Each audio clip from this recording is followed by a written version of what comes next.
মোল্লায় আমাদের দলের নেতা কর্মীরা অত্যন্ত উজ্জীবিত এবং তারা সকলেই এখন সোচ্চার আগামী দিনে যাতে আমাদের দেশে গণতন্ত্র প্রতিষ্ঠা হয় সেই জন্য সকলে মিলে আজকে পাড়া মহল্লায় সভা করছে। সেরকম ভাবে আজকে এই সভাটা করা হচ্ছে। এখানে অনেক মানুষ দেখতে পাচ্ছি আমি। আমার একদম অন্তর থেকে সবাইকে ধন্যবাদ এবং শুভেচ্ছা জানাচ্ছি।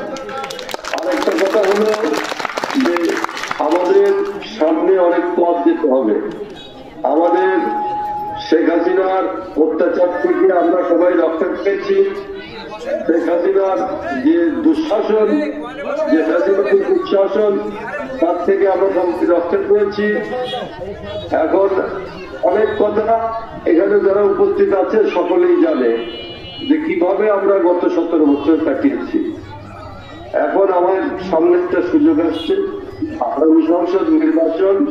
সেই নির্বাচনের ভেতর দিয়ে এইখানে আমাদের বেগম খালেদা জিয়া এবং তারেক রহমান সারা বাংলাদেশে আবার ক্ষমতায় যাবেন।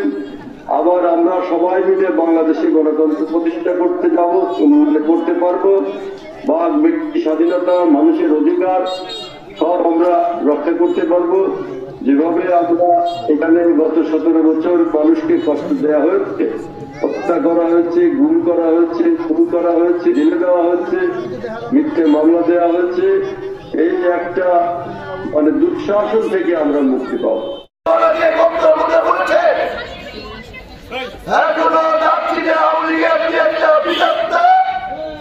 ঘোরাঘুরি করে ফেসবুকে লেখালেখি করে আমরা বলতে চাই কত লাফালাফি করে লাভ নাই। আপনাদের বড় বড় নেতা রাতের অন্ধকারে বিএনপি নেতা কর্মীদেরকে হাতে পায়ে ধরে জীবন রক্ষা করার জন্য, লুটপাট সম্পদ রক্ষা করার জন্য অনেক নেতৃবৃন্দুর বাড়ি রাতের অন্ধকারে গিয়ে হাতে পায়ে ধরেছে। আমরা জানি যদি যাচ্ছি যুবদল সহ বিএনপির উপর কোন রকম ষড়যন্ত্র করে বাংলাদেশ জাতীয় যুবদল, যাচ্ছি ইউনিয়নের যুবদল, সদর উপজেলা যুবদল, রাজবাড়ী জেলা যুবদল আপনাদেরকে এই অঞ্চলে থাকা, খাওয়া এবং ঘুম হারাম করে দেবে ইনশাআল্লাহ। সভাপতি জনাব গণপ্রজ্ঞতা তিনি কিন্তু কারারুদ্ধ হয়েছিলেন। আমাদের রাজবাড়ীর বিএনপি মনোনীত প্রার্থী আমিনুল আলম বেগম সাহেব যখন সভাপতিতে তার নির্বাচনী সভা করতে গিয়েছিল, তখন ছাত্রলীগ, যুবলীগ, স্বেচ্ছাসেবক লীগ যে হামলা করেছিল তার নেতৃত্ব ছিল ছাত্রলীগের অঞ্চলের তৎকালীন সাধারণ সম্পাদক সংগ্রামী কাদের জনাব। এই মঞ্চ থেকে বলতে চাই এ জাতীয় কূটকৌশল সন্ত্রাসী কর্মকাণ্ড যদি আর কখনো ওই নেতা এই অঞ্চলে করতে চায়, এই অঞ্চলের এই রাত্রিগণের 6 ক্লাস এবং 8 নং ওয়ার্ডের প্রত্যেকটি যুবদলের নেতা কর্মী তার দাঁত ভাঙা জবাব দেবে।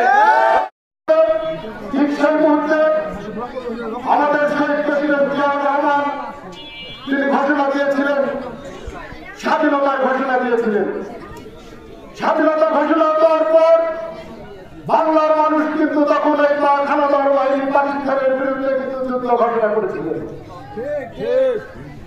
1971 সেই স্বাধীনতার পরে 75 থেকে 2024 সাল পর্যন্ত বাংলাদেশের ইতিহাসে এই আওয়ামী লীগ সরকার বাংলাদেশের মানুষের উপর যেভাবে নির্যাতন জুলুম করেছিল, দীর্ঘ 17 বছর লড়াই সংগ্রাম, আন্দোলন, গুম, খুন, হত্যা, জেল, মামলা, সর্বশেষ 5ই আগস্ট ছাত্র জনতা বিপ্লবের মধ্য দিয়ে আমরা নতুন একটা স্বাধীনতা পেয়েছি। পূর্বে আমরা এই অঞ্চলে বহুবার এসেছি এবং বহুবার কিন্তু আমাদের ব্যর্থ হয়ে ফিরে যেতে হয়েছে। আমরা খুব সভা করতে পারি। আজকের এই সভা সত্যি আমাদেরকে অত্যন্ত অনুপ্রেরণার জায়গায় নিয়ে বাজারে। দীর্ঘদিন আমরা কোনো আন্দোলন সভায় মিটিং করতে পারি নাই। শুধু আমেরিক না, এখানে আমেরিকার বিপক্ষে আমাদের আর একটা আমেরিকা আছে যারা এই বিএনপি ঘাটি মারা শয়তান তাদের উদ্দেশ্যে কিছু কথা বলতে চাই। আপনারা মাথা সংযত করে কথা বলুন, রাজনীতি করেন, রাজনীতির মাঠে কথা বলেন, আমাদের নামে আমরা অনেক কথা বলেন। আপনারা 17.5 বছর পর প্রাণ খুলে এই সিংহা বাজারে আজ কথা বলতে পেরেছি, কথা বলতে পারছি, এটা আমাদের অর্জন। এই অর্জন করতে এই জাতীয়তাবাদী দলকে অনেক ত্যাগ তিতিক্ষা করতে হয়েছে, অনেক রক্তের বিনিময়ে আজকের এই স্বাধীনতা অর্জন করতে হয়েছে। 5ই আগস্টের মাধ্যমে বাংলাদেশ নতুন ভাবে স্বাধীন হয়েছে, কিন্তু স্বাধীন হওয়ার পরেও আজ আমরা সেই স্বাধীনতা ভোগ অর্জন করতে পারছি না। আমাদের পাশের দেশ সেই ইন্ডিয়া আজ আমাদের পিছনে, সেই শেখ হাসিনাকে কিভাবে পুনরায় স্টাবলিশ করা যায়, পুনরায় বাংলাদেশকে কিভাবে ফিরিয়ে আনা যায় তারা চেষ্টা করছে। সেই কুচক্রী মহল বাংলাদেশে আসার জন্য, সেই ইন্ডিয়ার সাহায্য নেওয়ার জন্য তারা ইন্ডিয়ায় গিয়ে বসে আছে।